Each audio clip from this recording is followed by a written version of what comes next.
이제 오늘 KBO는 제가 이제 와이프 병원 이슈 때문에 방송을 못했고, 자, 어제 풀베팅 또 성공을 했습니다. 축구도 이제 프랜사이드로 잘 보고 들어갔고, 이제 정배 안 주죠. 네, 32강 토너먼트 다운 경기력이었었고, 이제 오늘 경기에서도 이제 축구도 미리 먼저 좀 언지를 좀 들여보고 넘어가도록 하겠습니다. 오늘도 32강 경기는 3경기가 준비가 되어 있습니다. 첫 번째 경기는 이제 코트디부아르 대 노르웨이 경기인데, 요거부터 이제 말씀을 드려보면, 이 경기는 이미 많은 골이 날 것으로 예상이 되면서 오버 배당이 좀 빠져 있는 경기예요. 그렇죠? 조금 더 이제 오버에 가깝다라고 보고 있는 경기인데 실제로 그렇게 많은 점수가 날 거라고 보기는 어렵습니다. 이게 왜 그러냐면 이미 예선전을 통해서 코트디부아르가 예선전이 아니죠. 이제 저 친선전이죠. 친선전을 통해서 코트디부아르가 뭘 어떻게 강팀을 상대로 할 수 있는지를 프랑스를 상대로 보여주었습니다. 이 프랑스 상대로 코트디부아르가 해당 경기를 치렀을 때 실제로 라인 자체를 올리지 않고 선수비 후 역습 체제로 운영 연습을 했어요.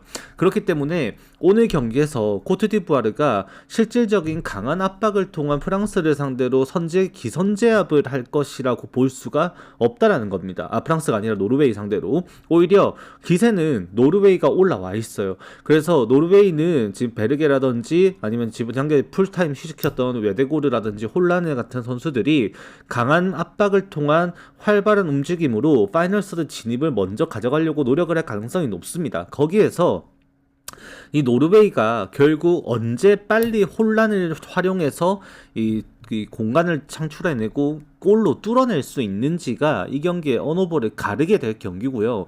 만약에 그게 빠르게 이제 득점이 노르웨이가 선제 득점이 나오지 못한다. 그렇게 돼버리면 진짜로 코트디부아르 업셋으로 1대0으로 끝나도 이상하지 않을 수도 있어요. 이 경기는 승무패에 대한 구매 자체가 사실은 조금 까다롭다. 1대1이 됐던 1대0이 됐던 2대1이 됐던 2대2가 됐던 어떤 스코어가 나도 사실 이상하지 않은데 거기에서 이제 시나리오적으로 여러분들이 잘 짜서 들어가야 된다는 겁니다. 즉 결국 오버로 가는 길에는 노르웨이가 선제골을 넣는 것이 가장 이상적인 상황이라고 봐야 되고요. 그게 아니라 코트디부아르가 선제골을 넣게 된다. 그럼 여러분들은 진짜 1대0의 경기를 보게 될 수도 있습니다. 이 경기. 그래서 여러분들이 생각하실 때 나는 노르웨이가 선제골을 넣을 수 있을 것 같아 라고 하시면은 노르웨이 핸디 1핸디 무 또는 2대1 승을 예상하는 오버로 접근할 수도 있을 것 같고요. 아니다. 나는 코트디부아르가 버티다가 디알로라든지 포파나 이런 애들 전진으로 디아몬테 이런 애들이 뭔가 하나 해줄 것 같다 하시면은 프랜사이드 물고 들어가야 되는 경기예요. 그래서 여러분들이 판단하실 때 누가 선제골을 넣을 수 있을 것인가에 대한 기준이 서야 되는 경기다라고 정리를 살짝 그냥 이렇게 키포인트 정도만 잡아드리도록 하겠습니다. 그 다음 경기는 이제 프랑스 대 스웨덴의 경기인데 이거는 이제 프랑스가 많이 앞설 거로 좀 예상을 할 수밖에 없는 상황이에요. 이게 스웨덴이 이번 대회 자체가 사실 황금기라고 봐야죠. 요케레스부터 시작해가지고 지금 이제 엘랑가라든지 이삭이라든지 이 전방에 이 선수들이 아야리랑 이제 칼스트롬의 도움을 받아서 치고 들어갔을 때 개인 기량으로 뭔가 해낼 수 있는 선수들이란 것은 이미 네임밸류 자체로 증명이 되어 있는 팀이긴 하지만 이 수비 자체가 문제예요. 결국 지금 이번 대회에서 성과를 못 내고 있는 팀들의 대표적으로 지금 나타나는 공통점이 뭐냐? 3백입니다. 대한민국만 욕할 게 아니라 결국 일본도 3백 체제에서 결과가 어떻게 됐든 이때 실패를 맛봤습니다. 그리고 대한민국도 욕 개그치 먹었어요. 윙어들의 자원의 중요성이 너무나도 대두될 수밖에 없고 결국 그 이제 역할이 너무나 중요한데 스트로드라든지 지금 이제 베레나르슨이었나요? 그 친구하고 마찬가지로 스웨덴도 양쪽 측면 이제 2선 미드필더에서 3백 역할을 해주는 이 선수들이 이 증명 자체가 사실 쉽지가 않은 지금 상황이지 않나라고도 보여지는 것 같습니다. 하필이면 얘네들이 빅리거들이 아니에요. 그만큼 약하단 말이죠. 그래서 오늘 경기가 결국 여러분들이 바라보실 때 스웨덴이 골을 넣을 수도 있겠다는 생각도 하실 수도 있겠지만 적어도 이 3백 체제가 구조가 부서지는 데는 그렇게 오랜 시간이 걸리지 않을 거라는 생각을 할 수밖에 없다. 왜?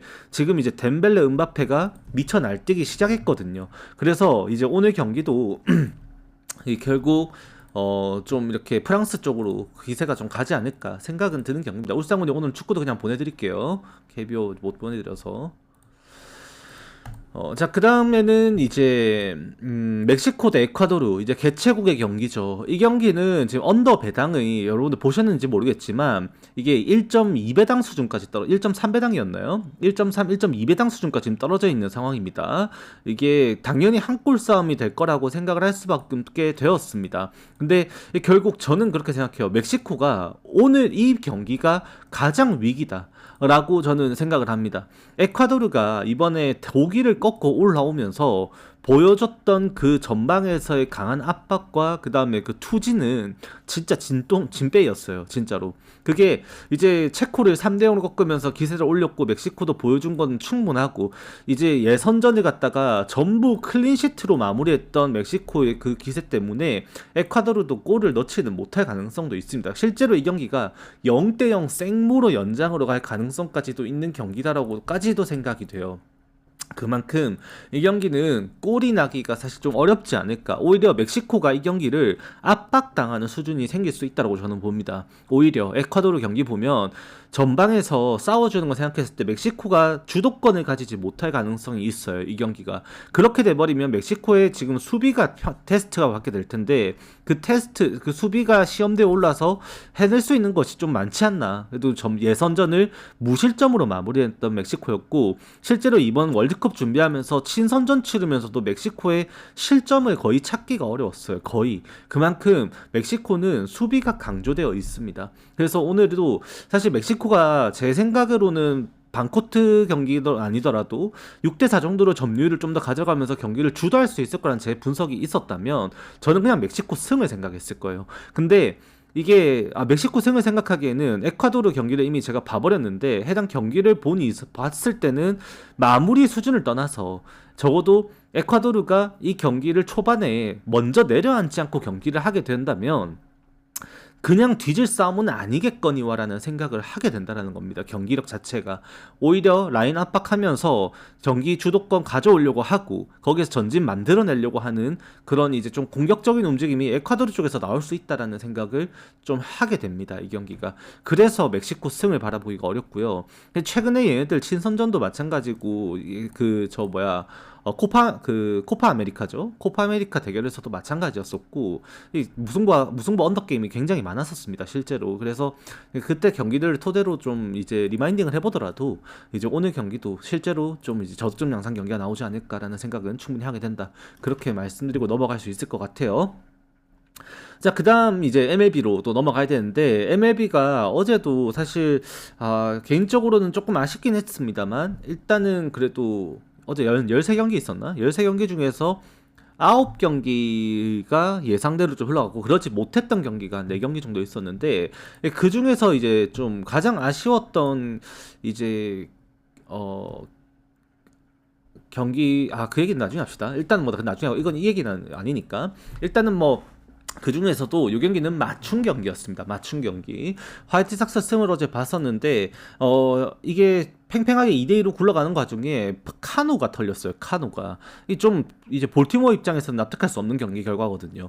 이제 카노가 공략을 당하면서 난타를 당했는데 그 과정에서 화이트삭스 타선의 타격이 막판에 너무 살아나 버렸어요. 거기에다가 오늘 경기 선발 투수가 에릭 패디입니다. 이 에릭 패디가 갱생 완료되었습니다. 시즌 초반에 개박살이 났던 패디가 지금 이제 최근에 6월달 들어가지고 경기 오늘 6월 마지막 등판인데 6월이 이제 지금까지 이제 5경기 나와가지고 1.69의 ERA로 21.1이닝 동안 자책점이 단 4점밖에 없어요. 그만큼 패디가 최근에 들어서 피안타율이 기하급수적으로 떨어졌습니다. 물론 이게 리그에서 압도적인 수준의 피안타율 관리도 아니고 WHIP 수준도 그렇게 관리가 잘 된 케이스도 아니었어요. 이제 오늘 경기에서도 결국 패디가 보여줄 수 있는 기량 자체가 저는 5이닝 한 2, 3실점 선이라고 생각을 합니다. 딱 그 정도 선이고 그런데 이제 거기에서 볼티모어의 트레이 깁슨이 어느 정도까지 그럼 버틸 수 있는지 감사합니다. 그게 이제 중요할 텐데 문제는 이 트레이 깁슨이 더 심각하다라는 거예요. 깁슨이 제고가 안 되고 있습니다. 지금 계속해서 커맨드가 안 되다 보니까 본래 수치를 떠나서 사실 정타 허용 나오는 이 수준 자체가 좀 이제 좀 아쉽다라고 말씀을 드리게 되는 것 같아요. 피안타율은 그렇게 높은 선수가 아니에요. 아직까지 생생한 이제 어린 선수이고 이번 시즌에 데뷔하면서 이제 경기를 펼치는 거다 보니까 사실 뭐 당연히 의지도 많이 선수 스스로도 좀 앞서고 그런 경기를 하고 있죠. 하지만 그 과정에서 재고 난조가 따라오고 있고 그것 때문에 그렇게 높지 않은 2할 중반대 피안타율임에도 WHIP가 1.65까지 올라가 있다라는 게 이 트레이 깁슨의 가장 치명적인 단점입니다. 이제 오늘 경기에서도 지금 이제 화이트삭스 입장에선 이 트레이 깁슨 공략을 먼저 해줄 수 있을 것이라는 계산을 할 수밖에 없을 테고 그 양상 속에서는 바람까지 외야로 분다? 이렇게 돼버리면 이거는 화이트삭스가 한번 해볼 만한 싸움이 될 수 있다라는 생각을 충분히 하게 됩니다. 그리고 이제 페디 같은 경우에도 사실 피홈런에 대한 거는 한국에 오기 전에도 한국에 갔다 와서도 사실 개선된 부분이 그게 없거든요. 이게 데뷔 시즌에 개박살 났던 거 제외하고 워싱턴에 있을 때도 페디가 홈런 공장장 대표였죠. 근데 얘가 그때도 이제 WHIP가 0.4 그 슬러그 수치가 0.45에서 0.44로 왔다 갔다 했는데 이번 시즌도 똑같거든요. 그래서 페디도 그 홈런에 의한 실점은 반드시 각오를 해야 될 테지만 어차피 바람이 외야로 부는 경기에서 제거 안 되는 트레이 깁슨이 실투를 남발할 가능성이 더 높다라고 생각을 합니다. 그래서 저는 이거 화이트삭스 승리를 좀 생각을 해본다라고 말씀을 드려보게 될 것 같아요. 불펜에서도 자원적 여유도 화이트삭스가 오늘 경기에서 가져갈 수 있다라는 점을 좀 더 논하게 될 것 같습니다. 물론 제가 이 경기를 여러분들이 보시기 편하게 그냥 시원하게 화이트삭스가 이길 겁니다. 그냥 편하게 보십시오. 전반부터 그게 터질 경기입니다. 라고 말씀 못 드리는 거는 결국 지금 제가 계속 시간관계상 다 말씀드리진 못하지만 이 페디의 이제 구종별 수치라든지 이제 지금까지 개선되고 있는 6월 달에 이제 좋은 성적이 나오고 있음에도 그 성적에 기반한 이제 겉으로 드러난 성적이 아닌 내부적 지표를 보면은 5월 달이나 4월 달이나 페디가 지금 그렇게 크게 달라진 게 별로 없어요. 그렇기 때문에 실점 수준이 있을 거라고 바라보는 과정에서 최근 타격감에서 화이트삭스가 좀 더 볼티모어를 상대로 오늘 상성상 해볼 만하고 기대값도 최근 평균 타율적인 측면에서 선수 개개인적인 기량에서도 이 카일 틸이 돌아온 시점을 기준으로 화이트삭스의 타격감이 훨씬 더 괜찮다라고 판단하기에 말씀을 드리는 겁니다. 그 다음 경기는 이제 클리블랜드 대 텍사스의 경기인데 어제 이것도 이제 텍사스가 또 오버를 또 내줬죠. 6대3으로 막판에 이제 극장 오버가 났는데 이제 오늘 경기 같은 경우에도 사실 디그롬 대 발비가 나옵니다만 실제로 오버가 나올 가능성도 있는 경기인 것 같다라는 생각도 하게 됩니다. 이게 다만 결국 그 가능성을 우리가 이제 따지고 본다라면은 제가 가능성을 논하게 된다고 하면 결국 반반인 거거든요. 어제처럼 기준점 외줄타기 똥줄 경기라는 거예요. 이게 디그롬도 지금 당장에 이제 디그롬이 사실 전성기급 100마일의 공을 던지지 못하고 한 97마일 수준의 구속으로 떨어지는 순간부터 뭔가 리스크 있는 경기를 계속해서 하고 있다라고 보게 됩니다. 하지만 여전히 디그롬의 90마일이 넘는 그 체인지업과 슬라이더가 워낙 휘 퍼센테이지가 너무 높게 변화구거든요. 결국 그 변화구가 너무나도 대응 능력이 상대가 안 되게끔 안 나오게끔 너무 좋게 떨어지고 있으니까 오늘 경기에서도 최근까지도 계속해서 디그롬이 그래도 퀄리티 스타트에 준하는 피칭을 하고 있을 수 있게 만들고 있다라고 말씀을 드리게 되는 겁니다. 오늘도 클리블랜드의 타선을 보면요, 사실 디그롬의 공을 제대로 공략할 수 있는 수준의 타자들이 없다라고 보는 게 맞아요. 왜 그러냐면 이제 제 호세 라미레즈라든지 앙헬 마르티네즈라든지 여타 지금 선수들 베테랑급 선수들이 좀 빠져있는 상황에서 경기를 펼치게 되는데 그 과정에서 지금 이제 디그롬이 뭐 어떤 식으로 경기를 운영할 수 있을 것인가를 생각해보면 사실 이 어린 선수들의 입장에서는 상당히 까다로울 수밖에 없다라고 생각을 합니다. 지금 이제 바자나도 이제 디그롬 공 이제 3번 봤어요. 세 타석 봤고 그 다음에 저 델라우터도 3타석 봤거든요. 그만큼 아직까지 지금 디그롬의 변화구에 대해서 제대로 대응할 만큼 표본이 뭐 쌓여있는 수준도 아니고 사실 변화구 대응이 쉽진 않을 거라고 생각을 합니다. 그나마 가장 많이 상대 전적에 상대했던 타자도 이 호스킨스인데, 호스킨스가 뭐 그렇게 잘했던 것도 디그롬에게 강했던 것도 아니고, 당장 지금 가장 타격감에서 기대값을 지금 가져가야 되는 선수로 또 꼽았을 때 그 중에서 이제 대표적으로 타격감이 좋은 선수를 뽑아라고 한다면 클리블랜드에서는 지금은 그나마 뭐 이제 아까 말씀드린 델라우터를 빼면은 베테랑 중에서는 뭐 로키오, 뭐 헨트게스 뭐 이런 애들인데, 걔네들마저도 최근에 OPS가 0.65가 안 돼요. 실제로 최근 이제 한 2주 가량 동안에. 그만큼 오늘 디그롬이 퀄리티 스타트를 할 가능성은 이미 높아져 있어요.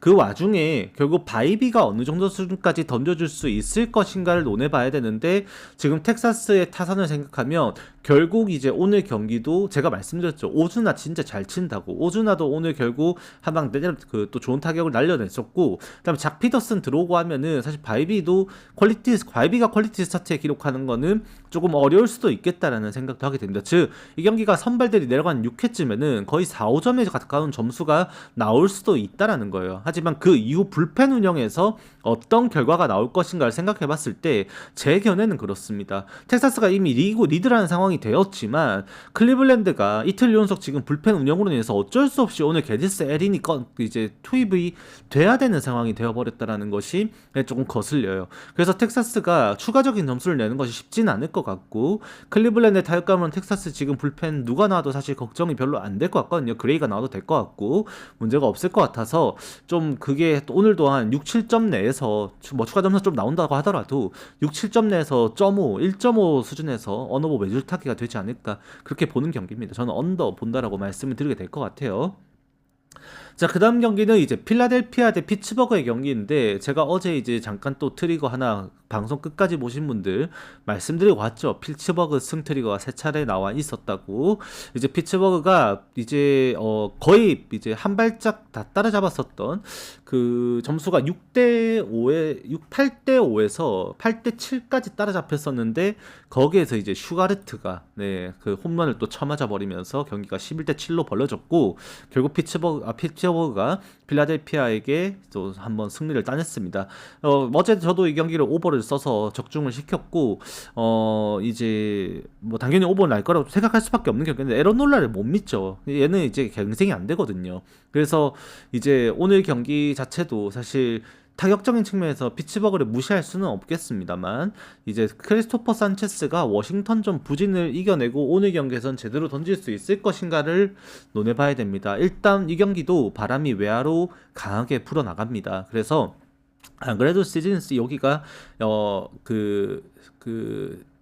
필라델피아 입장에서 뿐만이 아니라 저 피츠버그 입장에서도 마찬가지로 이 장타에 대한 의식을 안 할 수가 없는 타자 친화적인 구장이거든요. 그래서 이제 오늘 경기도 지금 점수 자체는 홈런에 의한 점수 기대값이 좀 높아질 수밖에 없고, 그렇게 보면 이제 필라델피아의 우세를 좀 더 생각을 해보게 된다라고 말씀은 드리게 되는 것 같습니다. 그리고 이제 개인적으로도 크리스토퍼 산체스가 또다시 무너질 거라는 생각은 하기는 어려울 것 같고요. 거기에서는 이제 오늘은 필라델피아가 그래도 어제 브랜든 마시부터 시작해서 지금 필라델피아의 타격도 어제 뭐 트레이 터너도 마찬가지고 홈런으로 계속해서 응수했었던 그 필라델피아의 타격을 생각을 하면, 오늘도 애쉬크래프트 공도 쳤는데 쉔들러의 빠른 공도 대응이 되지 않을까라는 생각은 충분히 해볼 수 있는 것 같아요. 그래서 이 경기도 필라델피아 승 거스르기는 쉽지만은 않을 것 같다라고 일단은 말씀은 드려보겠습니다. 자, 그 다음 경기는 이제 뉴욕 양키스 대 디트로이트 경기입니다. 이 경기도 어제 이제 디트로이트 승 오버 라인을 말씀을 드렸었는데, 양키스가 실제로 어제 그 3로 홈런이 안 나왔으면 진짜 영봉패를 당할 뻔했어요. 이제 7대0으로 끌려가는 과정에서 디트로이트의 초반의 기세는 매서웠었고, 이제 오늘 경기도 지금 이제 스틸리틀러가 나오긴 합니다만 디트로이트 타선을 이제 만만하게 봐서는 안 됩니다. 오히려 양키스가 걱정이 더 커져요. 왜? 최근까지도 실제로 좌투수 상대로 대응이 아예 안 되면서 거의 한 2주 동안 삽질을 했거든요, 양키스가. 거기에다가 지금 상대는 심지어 스쿠발입니다. 그러면 이제 양키스는 막힐 가능성이 꽤나 높아져요. 지금 벤라이스부터 시작해서 그 다음에 이제 벨린저, 그 다음에 카발레로 뭐 이런 애들 전부 다 지금 상당히 불안한 타격을 하고 있고 이제 아메드 로사리오까지 나오는데 좌투수 이제 대응을 잘하는 걸로 이제 유명해서 이미 그것 때문에 양키스 유니폼을 입게 된 선수거든요.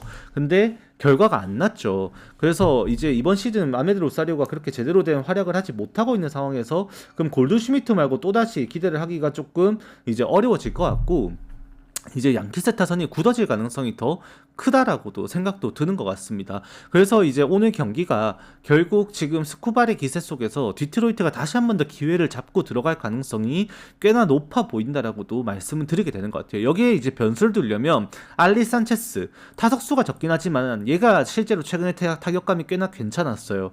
여기에서 기회를 또 만들어서 올라가서 결국 스쿠발의 실투를 노려서 이 클린업 트리오가 얼만큼의 타격을 해줄 수 있을 것인가. 볼피는 타격감이 그래도 괜찮으니까 여기에서 벤라이스, 골드슈미트, 그 다음에 벨린저에서 해결이 얼마만큼 될 수 있는지가 양키스에게 오늘 슈틸리틀의 이제 승리 투수를 챙겨주는 그런 하나의 키포인트가 될 거라고 생각을 하게 될 것 같고요. 제 개인적인 견해로는 그게 좀 어렵지 않을까. 오늘 투수진 양상 속에서 근소한 차이로 앞서 나갈 수 있는 쪽은 오히려 디트로이트일 수도 있다. 다만 제가 이 경기를 추천을 그렇게 많이 못 드리는 이유는 뭐냐면 켈리 젠슨 때문인 것 같아요.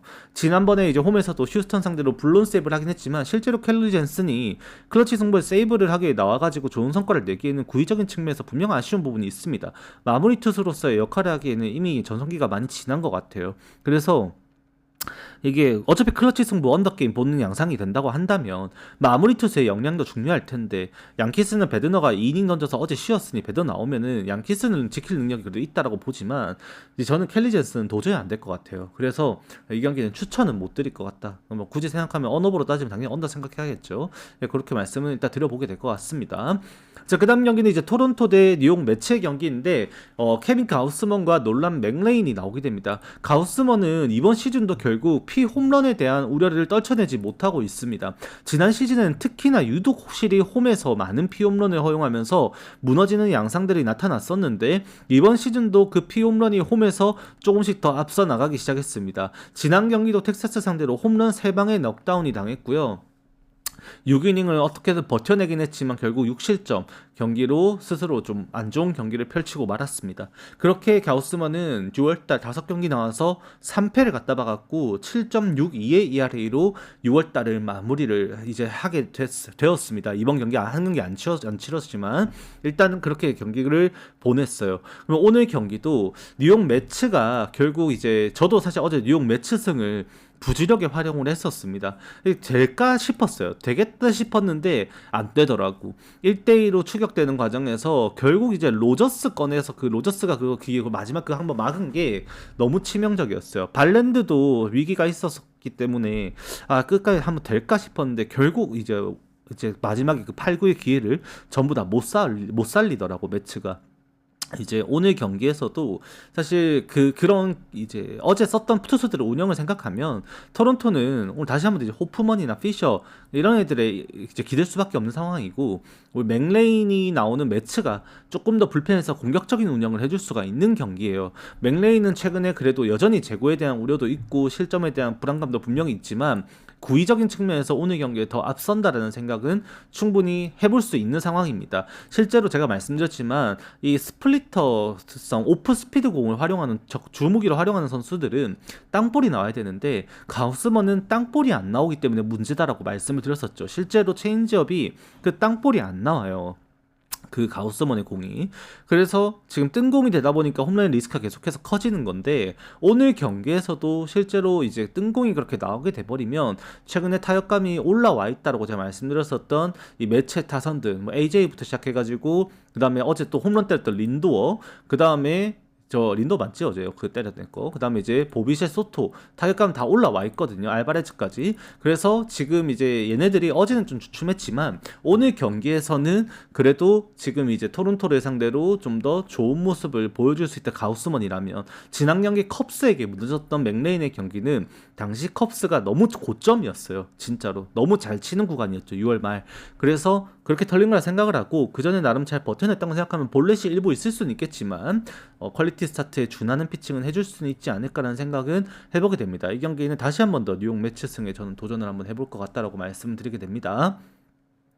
자, 그 다음 경기는 이제 보스턴 대 워싱턴의 경기인데 결국 보스턴이 이겼습니다. 워싱턴 같은 경우도 타격에서 수아레즈에게 한 번 치명적으로 위기를 이제 주었던 6회, 그때 더 추가적인 득점을 하지 못한 게 아쉬웠었죠. 1사 2삼루였죠.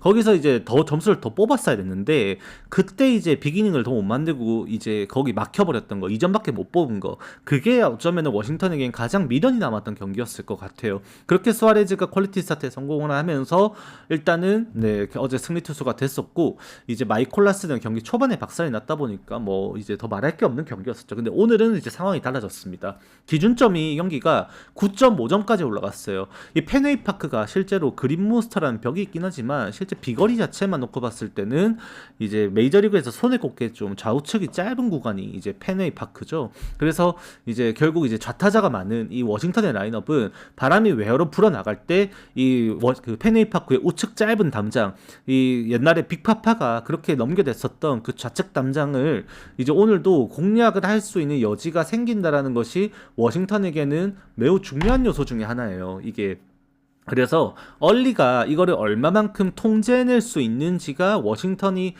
보스턴이 오늘 정배받은 것을 이제 그대로 성적으로 증명할 수 있냐 없냐를 논하게 되는 기준점이 될 겁니다. 그나마 거기에서 따져봤을 때 얼리가 그러면 이번 시즌에 보여주고 있는 수치를 따지고 보면 작년에는 경기 수가 적어서 뭐 할 말이 별로 없고 올해 이제 슬러그 수치가 메이저리그 딱 평균 수준까지 올라와 있거든요. 그래서 일정 부분 얻어맞을 가능성이 있다. 심지어 이미 최근까지도 워싱턴이 좌투수를 상대로 그렇게 보여준 타격은 절대 만만하지 않았습니다. 어제도 수아레즈가 굉장히 어려운 피칭을 했었고, 그 전에도 어제도 방송에서 말씀드렸지만 트레버 로저스, 그 다음에 이제 크리스토퍼 산체스, 전부 좌투수들 굉장히 고전을 했어요. 실제로. 그렇기 때문에, 근데 루자르도도 마찬가지지 않나? 아무튼 그래서 이제 오늘 경기도 얼리가 호투를 할 거라고 생각하기가 쉽지가 않다라는 겁니다. 오히려 카왈리가 재구난조가 조금 있을지언정 또 4회에서 5이닝까지 정도 일정 부분 버텨줄 가능성이 생기고, 그 경기 양상으로 흘러가게 되면은 보스턴도 승리를 장담할 수가 없어요. 그나마 이 경기가 최근에 타격감도 마찬가지고 9.5점이면 기준점이 나오고 생각하면 보스턴 승은 절대로 못 볼 것 같고, 일단 타격에서 워싱턴이 일부 될 거라 보고 있는 것 같거든요. 그래서 워싱턴 역배도 생각은 해줘야 될 것 같지만 9.5점이란 기준점이 양팀 불펜을 생각해보면 최근에 보스턴도 뭐 게레이로부터 그 다음에 위드럭이라든지 그 와이저트라든지 아니면은 뭐 체프먼도 마찬가지고 한 번씩 또 흔들리는 양상들이 있긴 했지만 고의적인 측면에서 밀리지 않는다라는 점, 오히려 워싱턴도 최근에 다시 이제 파커 로드부터 시작해서 안정화가 되어 있던 거 생각하면 이것도 그 기준점에서 외줄타기 하면서 살짝은 아직 언더 게임이 되지 않을까라고 조심스럽게 생각해봅니다. 단 배팅을 추천드릴 수는 없어요. 이 경기는 실제로 오늘 제가 이제 표 구매하신 분들께 제가 점수도 써드리는데 10점 만점 스케일에 그 중에서 가장 낮은 점수인 6점을 드린 경기입니다. 이게 바람 때문에 펜웨이파크 그린몬스터까지도 넘어가는 타격이 우타자들의 손에서 나오게 되면 감당하기 좀 어렵겠다는 생각도 조금 들어서 이거는 일단 저는 배팅으로 실제로 절대 고려하지 않는 경기가 될 것 같다라고 일단 말씀을 드리게 될 것 같아요. 자, 그 다음 경기는 애틀랜타 대 세인트루이스의 경기입니다. 요거는 이제 어제 경기가 없었던 경기였었죠. 이제 어제 진행이 안 됐던 경기고 오늘 1차전 경기를 하게 됐는데, 이제 세인트루이스 같은 경우에는 그래도 이제 마이애미를 상대로 3차전 경기를 또 승리를 하면서 분위기는 살짝 올린 채 2대1의 똥줄승으로 이제 마무리를 하고 이제 원정길에 올랐고, 애틀랜타 같은 경우에는 이제 샌프란시스코 원정이었었죠.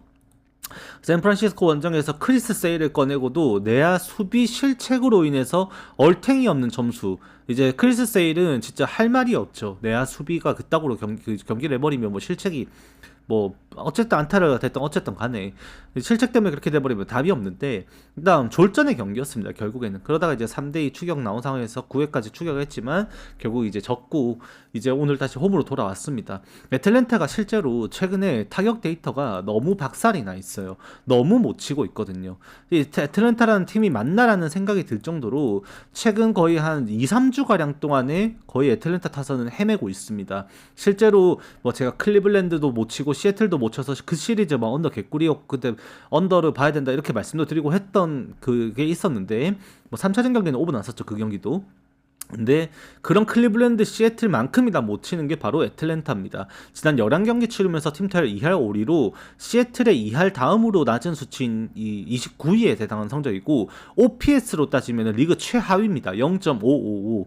시애틀이 타율은 꼴찌지만 OPS는 0.592로 그래도 기격이 꽤나 많이 차이 나죠. 실제 시애틀 애틀랜타가 유일하게 OPS 0.5대를 구간에 기록한 2주간 타격을 보여준 성적인데 애틀랜타가 홈으로 돌아온 시점에 이것을 얼마만큼 반등을 만들어낼 수 있는지가 매우 중요해진 상황이란 거예요. 그래서 두고는 봐야 돼요. 뭐 최근에 뭐 김하성이 갑자기 선발로 나와서 뭐 그렇게 하이타선 박살난 하성이 형님이 지금 요새 OPS 0.2달이거든요. 진짜 타율이 아니라 OPS가 그런데 답이 안 나옵니다. 타격이. 그러니까 얼마나 이제 애틀랜타 감독 입장에서도 답답했으면은 그렇게 이제 변화를 주고 있는지 느껴지는데 오늘도 사실 그 해답을 찾는 과정에서 홈 경기라는 점을 빼고는 사실 논할 게 별로 없어요. 실제 가장 최근에 있었던 홈 시리즈마저도 이제 샌프란시스코를 상대로 2패를 받고 나서 미러키 상대로 똥줄 승해갖고 위닝 시리즈를 기록을 했습니다. 실제 이겼던 경기도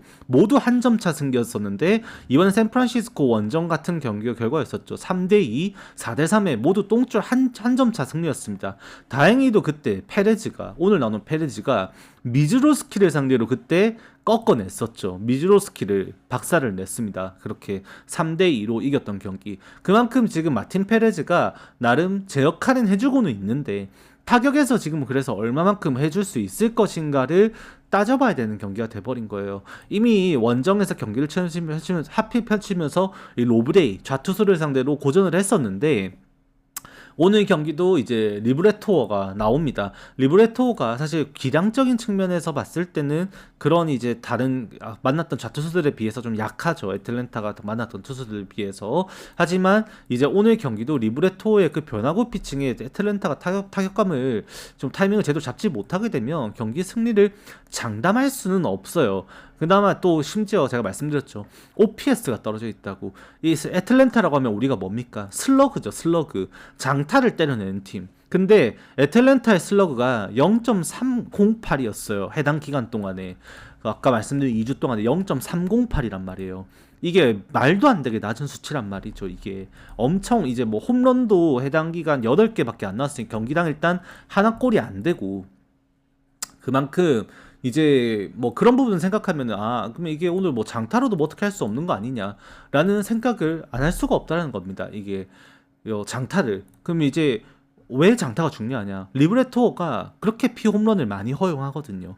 그만큼 리브레토어라고 하면은 지금 6월달에 홈런 때문에 많이 고생을 하고 있고 실제로 지금 슬러그 수치가 0.519로 저번에 말씀드렸던 뭐 싱어라든지 아까 어제 기억이 안 나는데 아무튼 0.5 넘는 선수들이 있죠. 그런 애들 대표적으로 싱어인데 그런 애들처럼 지금 장타를 그렇게 많이 허용하고 있다라는 겁니다. 근데 그 장타를 허용을 많이 하고 있는 리브레토의 성적이 있음에도 최근에 이런 모습 보면 홈런을 칠 수 있나 얘네가? 이런 생각을 하게 만드는 데이터가 있다면 이게 걱정이 될 수밖에 없는 거죠. 이게 장타 안 맞으면 리브레토도 호투할 수 있는데 그래서 이게 어쩔 수 없지만 언더도 한번 생각은 좀 해봐야 되는 경기지 않나라고 말씀을 드리게 될 것 같고요. 그나마 제가 이 경기를 승패를 놓는다면 다시 한번 더 애틀랜타 승을 한번 믿어볼 수밖에 없는 게 그렇게 못했어도 최근에 10경기 얘네들이 3승 7패입니다. 그럼에도 그 3승했던 구간에 그 2승이 홈에서 미러키 상대로 했었던 위닝 시리즈였었고요. 그리고 홈에서 이번 시즌 여전히 24승 14패라는 성적으로 리그에서도 홈 승률 하나만큼은 거의 손에 꼽는 그런 팀이 바로 이 애틀랜타다라고 말씀을 드리게 됩니다. 그래서 요것도 이제 애틀랜타 승 언더사이드로 봐야 되지 않나 일단은 말씀드려보게 될 것 같아요. 자, 그 다음 경기는 이제 캔자스시티 대 템파베이 경기인데 리턴 매치죠. 지난번의 경기에서는 요때 이제 제가 캔자스시티 역배를 도전했었는데 그때 이제 잭스가 1회에 위기가 있었어요. 그 위기를 캔자스시티가 2회까지 총 2번의 기회가 있었습니다. 무사 1, 2루에서 1사 1, 3, 2, 3루 찬스 그 다음에 1-4 말루 찬스였었죠. 그래서 2-3 말루 그 점수 두 번 다 점수를 못 냈어요. 그래서 이제 캔자스 시티가 점수 내야 되는 거에 점수를 못 내다 보니까 결국 카메론이 이때도 실책 때문이었죠. 실책 때문에 경기를 끌려가게 됩니다. 그러고 경기를 졌어요. 대파당했죠. 오늘 경기에서 다시 만났는데 이제 기준점 보시면 아시겠지만 10.5점 이 뭐지 싶죠. 일단 바람이 외야로 15마일 불어나갑니다. 근데 기본적으로 바람이 외야로 불어나가는 걸 떠나서 캔자스시티 홈구장에서 요새 보면 이제 기준점이 좀 높게 나오죠. 그 이유가 왜 그렇냐면 얘네들이 지난 시즌 끝이 나면서 외야 펜스를 좀 앞으로 당겼어요. 8피트에서 10피트 가량 정도 외야 펜스를 좀 당겼는데 그게 실제로 이번 시즌에 이루타가 될 타구가 담장으로 좀 넘어가면서 많이 홈런 지표로 변환된 것들이 지금 실제로 좀 누적이 되고 있습니다. 그래서 파크 팩터가 원래 캔자스 시티 홈구장이 안타 생산적인 구간에 있어서 파크 팩터가 그렇게 이 낮은 그 구장은 원래 아니었어요. 근데 이제 이번 시즌 치르면서 그 캔자스 시티의 이 홈구장의 파크 팩터가 홈런의 파크 팩터가 이제 확실하게 좀 많이 올라왔다라고 느껴지는 이제 수준이 이제 데이터로 봤을 때 통괄 홈런 데이터로 보면은 안 나오는데 이루타가 홈런으로 변환될 대비 이제 그 수치로 보면은 조금 늘어난 게 실제로 좀 보입니다. 그래서 오늘 경기가 그런 부분이 또 작용될 수 있다. 이게 여러분들이 파크 팩터를 실제로 보시면은 캔자스 시티의 홈런 파크 팩터가 아직까지도 리그 최하위권입니다. 네, 그만큼 뭐 홈런이 그렇게 많이 나온다고 볼 수는 없어요. 다만 이루타성 타구가 홈런으로 변환되는 수치가 작년 대비 그게 넘어간 게 분명히 일정 부분 늘어난 건 사실이고, 오늘도 중장거리형 타자들이 좀 있는 이런 팀을 상대로는 캔자스시티도 바위주도 돌아왔고, 그게 조금 이제 효용성이 좀 생길 수 있다라고도 볼 수도 있다라는 거죠. 그리고 이제 원래도 이 캔자스시티의 홈구장은 지금 리그에서 가장 3루타가 많이 나오는 구장이 이제 쿠어스 필드랑 그 다음에 체이스 필드, 애리조나 홈구장이고, 그 다음 3위가 캔자스시티의 홈구장이에요. 그리고 2루타가 두 번째로 리그에서 많이 나오는 구장이기 때문에 홈런이 변환되는 구간에서 2루타 이렇게 많이 나온다는 측면에서는 이게 또 홈런으로 변환될 수치까지도 감안을 해야 될 거고, 바람까지 외야로 분다? 그러면 이 2루타가 더욱더 홈런이 될 가능성이 높아진다라고 보고 있다라는 겁니다. 그래서 이게 기준점이 이렇게 높게 나오는 거거든요. 근데 개인적으로는 잭스가 지난 경기 했던 거 보면 사실 1회에 그렇게 위기가 나왔던 상황에서 잭스가 유독 실이 제구가 좀 안 됐었고, 그게 사실 잭스의 평년 모습은 아니거든요. 그렇기 때문에 오늘도 잭스가 나름 호투를 해주면 10.5는 허들이 좀 높지 않나라는 생각을 좀 해보게 되는 것 같습니다. 물론 이게 뭐 이제 지금까지 뭐 세인트루이스랑 그때 홈 경기도 마찬가지였었고, 이 캔자스 시티가 최근에 실제로 이렇게 바람이 외야로 부는 홈 경기에서 이 경기하면은 거의 뭐 10몇 점이 납니다. 실제로 뭐 점수가 뭐 12대 몇 뭐 이런 식으로 점수가 올라가 버리니까 뭐 장담은 못 할 수가 없는 경기가 돼버린 거죠. 일단은 저는 템파베이 승을 말씀드리고 싶은데, 일단 오늘도 MLB 멤버십 트리거 하나 공개를 하자면 이것도 캔자스시티 승 트리거가 나와 있습니다. 참고만 하시면 좋을 것 같아요. 멤버십 분들께는 제가 내일 오전 6시경에 게시글로 한번 최신화를 해드리긴 할 겁니다. 일단 지금 나와 있는 트리거로 하나만 공개를 하자면, 네, 이거는 제가 이제 저는 템파베이 승을 예상해 보는데 캔자스 시티 승 트리거가 나와 있다 정도로 말씀을 드려보겠습니다. 아, 생각하니까 또 내일이면은 또 이거 결제일이네. 아, 또 40만 원 쓰네. 아휴, 돈 나갈 일이 왜 이리 많은지 모르겠어요. 네. 자, 아무튼 그래서 내일 또 이거 트리거 이거 액션랩 결제해야 되는데, 일단 오늘 캔자스시티 승이 트리거가 나와 있다라는 거 아시면 될 것 같습니다. 자, 그 다음 경기는 이제 미러키 대 신시내티 경기인데 스프라트 대 라우드의 경기입니다. 사실 이 경기도 말이 안 되는 경기이긴 했죠. 이게 사실 미러키가 어제 이겼어요. 제가 어제 공개를 안 했지만 진짜 트리거가 족같았던 게 시카고 컵스 그 샌디에고 승이랑 신시내티 승 트리거가 나왔었어요. 실제로 어제 경기 샌디에고가 2대1로 앞서 나가고 있던 상황도 있었고, 이제 신시내티도 3대 0으로 앞서 나가고 있었습니다. 진짜 트리거대로 되나? 그래서 이제 보면서 이제 엘리 델라크루즈 딱 홈런 나왔을 때, 아 씨발 진짜 트리거 족같네. 이게 진짜 이것도 신시내티가 이렇게 이겨버린다고? 이 생각을 하고 있었어요. 근데 보기 좋게 이제 역전패 당했죠. 이제 트리거도 틀렸습니다. 어제 그것들을 정배가 나왔어요. 실제로 정배가 나왔지만 경기 양상 자체가 사실 제가 예상했던 경기 영상은 실제로도 아니었어요. 미러키 타격이 오히려 더 확실히 고전했던 양상이 분명히 나타났었고 그걸로 인해서 필승조들 또 부하가 걸리면서 오늘 경기도 부담이 생겼습니다. 실제로. 그리고 이제 스프라트죠. 라우더도 마찬가지지만 스프라트도 이 새가슴 문제는 반드시 해결해야 되는데 아직까지도 스프라트가 잘 던지는 경기도 있지만 기복이 분명히 있단 말이에요. 그래서 시즌 성적이 평년 이제 5.43이라는 ERA가 나오고 있는 수준부터가 스프라트가 잘 던지는 투수가 지금 아니구나라는 것을 말하게 됩니다. 이게 6월달에 4경기 나와가지고는 부진했다 한 경기를 제외하고 나름 제 역할을 해서 지난 경기는 인생투했죠. 신시내티 상대로. 심지어 그때 상대도 신시내티였었는데 그때 노이트급 피칭을 했습니다. 삼진 10개 잡아내면서 6이닝 1피안타 1볼넷으로 진짜 잘 던졌었거든요. 물론 그때 엘리가 또 없었던 날이기도 하고 그래서 이제는 또 상황이 달라질 수 있지만 적어도 최근에 보면 스프라트 잘하는 데라는 느낌도 분명히 들어요. 근데 아직까지 스프라트라는 선수가 보여주고 있는 스토프를 보면 재고에 대한 불안감이 여전히 이제 수없이 많다고 봐야 되고 특히나 이번 시즌 원정 7경기, 홈에서 원정에서 선발로 7경기, 홈에서 선발로 6경기인데 이제 원정에서 1.13의 WHP가 나오는데 홈에서는 1.63으로 오히려 홈에서 못해요. 스프라트가. 그래서 오늘도 심지어 이게 이제 지금 엘리까지 돌아온 시점에 신시내티 타격감이 조금씩 이제 잠룡 같은 상황에서 좀 뭔가 깨어나려고 하고 있는 그런 느낌이라고 된다면 이제 예상할 수가 없죠. 이미 엘리가 어제 그렇게 타격을 과시를 했기 때문에 장 홈런으로.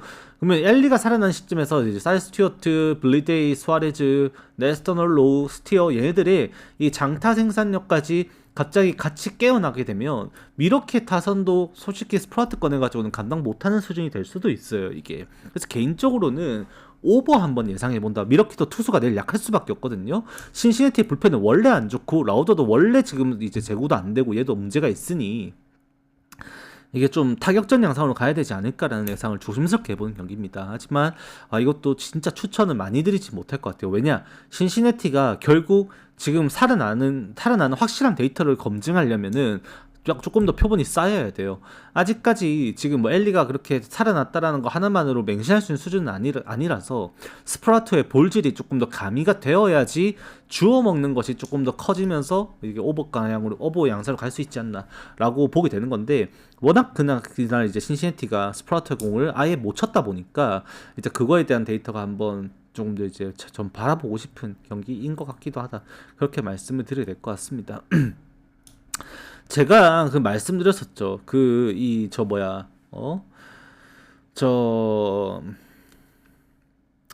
뭐였지? 리턴 매치 경기에 대해서 제가 좀 말씀을 드렸지 않습니까? 맞죠? 리턴 매치. 이 리턴 매치 결과가 그렇게 똑바르게 안 나와요. 네, 똑바르게 나오질 않아서 저는 미러키 승을 이렇게 생각을 좋게 하기는 어려울 것 같습니다. 지금으로서는. 어제 솔직히 경기한 것도 마음에 안 들었어요. 자, 그 다음 경기는 이제 시카고 컵스 대 이제 샌디에고의 경기인데 요것도 어제 샌디에고가 이기나 싶었습니다. 근데 결국에는 진짜 졸전이었던 게 양 팀이 합쳐서 안타를 20개를 넘게 때렸어요. 그런데 3대2라는 결과밖에 안 나왔죠. 바람이 외야로 16마일이나 강한 바람이 불어나가는 경기에서 양 팀의 홈런은 이제 하나도 나오지 않는 경기가 되어버렸고 기준점은 보기 좋게 이제 무시해버리는 개같은 언더 나오는 경기를 펼쳤습니다. 그죠? 오늘 경기도 과연 그러면은 이게 장타로 인한 경기가 과연 될 수 있을까라는 거를 생각해봐야죠. 근데 이게 샌디에고 입장에서도 이제 할 말이 생긴 경기예요. 왜? 어제 하필이면은 자완 스페셜리스트라고 볼 수 있는 안두아르가 4안타를 때려냈습니다. 이마나가에게만 어제 때려냈던 게 아마 2안타였었죠 아마. 근데 이제 그 좌투수 상대로 이렇게 안두아르가 타격이 되어버리면은 상황이 달라지죠. 원래도 이제 애틀레틱스에 있을 때 좌투수 상대 팀 타율이 이제 7월달까지 그러니까 전반기에만 3할 8푼이 기록됐던 게 안두아르였어요. 2년 전에. 작년이죠. 그리고 후반기 때 얘가 신시내티로 트레이드 됐다가 거기서도 좌투수를 학살하고 다녔었는데 이제 그러고 이제 이번 시즌에 샌디에고 유니폼을 입었는데 저투 상대로 좀 지난 시즌만큼 못 치고 있는 상황인 겁니다. 근데 걔가 이제 이렇게 살아나 버리면 오늘도 보이드 지난 경기도 실점은 적었지만 결국 볼넷이 조금 문제가 됐었죠. 보이드가 이번 시즌은 좀 정상 궤도에 있지 않다라고 느낌이 드는 상황에서 아직까지 이닝도 많이 끌어올리지 못했고 이번 경기 그래도 99까지 던질 것 같긴 한데 그래도 이제 지금 걱정이 되는 상황에서 안도아르 살아났다? 이러면 좀 말이 좀 달라져요. 그래서 이것도 방심해서는 안 되는 경기다라는 정도는 일단 아시면 될 것 같고 오늘도 시카고 컵스가 얼마나 그 이제 바람을 또 활용한 위글리 필드에서 경기를 펼칠 것인지에 여러분들이 표를 던져야 되는 그런 경기다라고 말씀을 드리게 될 것 같습니다. 적어도 바람이 이렇게 외야로 불어나가는 경기에서 시카고 컵스는 오버의 확률도 높을 뿐만이 아니라 실제로 승률이 굉장히 높아요. 이 바람이 외야로 부는 경기에서. 그렇기 때문에 오늘도 시카고 컵스 승을 생각하게 되는 것은 어쩔 수 없다. 일단은 불펜에서도 저력을 좀 아꼈고 오히려 샌디에고 입장에서 어제 이렇게 메이슨 밀러 카드를 꺼내면서까지 경기를 펼쳤던 점 필승조가 모두 나왔다라는 점 지는 경기에서 아담이 이제 패전 쳐먹었죠. 이제 그런 이제 샌디에고의 지금 현 상황 불펜 상황까지 고려를 하면 컵스가 오늘은 유리하다라고 보게 된다라고 말씀드려야 될 것 같습니다. 자, 그 다음에 이제 휴스턴 대 미네소타. 이 경기도 참 휴스턴이 이게 또 어제 경기 진짜 아쉬웠던 게 9회에 좀 추격이 좀 됐습니다. 맞죠? 9회에 그 완전 터졌던 경기였다라고 이제 봤던 경기였는데 그걸 이제 미네소타가 고메즈까지 꺼내게 일단은 만들었어요. 맞죠? 고메즈 얼굴이 만약에 안 나오고 이제 조금만 더 미네소타가 판단 미스를 했다면 사실 이미 캠 스미스의 홈런이 나온 순간에 이제 뭔가 더 이제 쎄함이 느껴졌을 수도 있다. 캠 스미스 아니다. 그 먼저 때렸던 게 트렌멜이었죠. 네, 트렌멜이 홈런이 나온 순간에 이제 뭔가 더 이제 심상치 않은 일이 일어나도 이상하지 않았다라고 봐도 무방한 것 같습니다. 그만큼 이제 휴스턴은 뭐 사실 이제 홈런을 그렇게 때려내면서 어제 경기 양상들이 애초에 양팀 모두가 홈런 때문에 이제 점수가 났던 케이스들이었는데 서로가 주고받은 홈런이 3방씩이었죠 어제 아마. 네, 그렇게 이제 9점을 이제 생산을 했던 거고 홈런을 또 때려냈던 선수들의 이름이 중요한 것 같아요. 어쩌면은 휴스턴이 어제 경기에서 홈런을 때려냈던 선수가 요르단 알바레즈, 이삭 파레데스, 크리스찬 워커 얘네 3명이었으면 오늘 저는 휴스턴에 기대를 했을 것 같아요. 근데 하필이면 그 홈런을 때려냈던 게 트렌멜과 그 다음에 스미스 그 다음에 그 트렌멜이 2방 스미스가 2방이었나? 둘 중 한 명이 2방 때렸는데 걔네들이 이제 홈런을 때려냈던 겁니다. 어제를 이제 라인업으로 치면은 이제 5번, 6번 타자들이 있죠. 근데 얘네들보다는 어제 홈런을 때려냈던 이제 로이스 루이스, 카라티니 그리고 조시벨 이 미네소타가 때려냈던 선수들의 이름이 훨씬 더 기대값이 높아요. 특히나 지금 최근에도 카라티니 같은 경우에도 최근에 홈런 맛이 좀 많이 올라와 있었고 거기다 로이스 루이스의 조시벨 이 4, 5, 6번에 여기 몰려있는 얘네들 뿐만이 아니라 여기에서 기대값이 항상 갖춰져 있기 때문에 벅스턴과 이제 코디 클레멘트 여기에 기대값이 훨씬 항상 갖춰져 있다는 점 그 다음에 이제 바로우스가 나오는 점 생각하면 오늘도 미네소타가 의외로 꿀통도 될 수도 있겠다는 생각도 듭니다.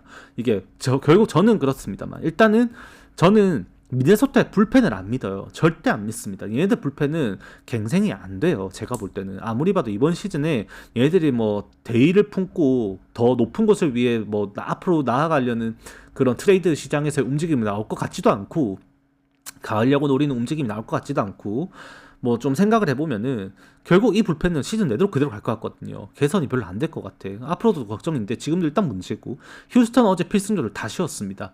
그래서 후반 결국 저력 싸움에서 불펜 운영 양상 자체가 휴스턴이 만약에라도 이 경기를 바로우스가 좀 버텨줘서 어떻게 경기를 비빈다 라고 하면은 미네소타의 불펜들을 미치를 못해서 이게 접근하기가 좀 어려워지지 않나. 적어도 조라이어는 오늘 경기도 5이닝 이상을 충분히 제 역할을 해줄 수 있을 것 같은데 이후 운영 자체가 좀 어렵다라는 생각을 하게 되는 것 같습니다. 그래서 저는 미네소타 승 일단 말씀드리지만 점수를 이것도 공개를 하면 저는 이 경기를 7.5점 줬어요. 네, 그 0.5점이 미네소타 불펜 때문이에요.